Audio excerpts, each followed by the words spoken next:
अमित शहा आणि आले त्या ठिकाणी आले आणि काय जेवले. त्यांनी सांगितलं क्या किया शरद पवार साहब ने 50 सालों. तू काय केलं आधी सांग. मोदी याच्या आधी तुझं नाव तरी देशात माहीत होतं का. बोल अमित शहा काय आम्हाला फक्त माहीत होतं का ते एकदा तुरुंगात होता. कशासाठी तुरुंगात होता त्याच्या खोलात मी जात. आणि त्यांनी सांगितलं कि प्रधानमंत्री बारामतीत नहीं आ सके इसलिए मैं यहाँ आया हूँ. काय के लिए आया हूँ.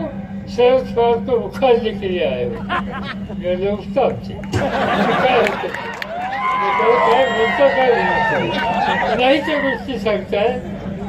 तुला काही महाराष्ट्राच्या मातीमध्ये तू आलाय. त्या महाराष्ट्रातला कुठल्याचा तरुण माणूस कोणी दम देतो म्हणला उखाडण्याच्यासाठी आलो म्हणला की त्याला हेच सांगावं लागेल की बाप जन्मात तुला कधी यश या महाराष्ट्राच्या भूमी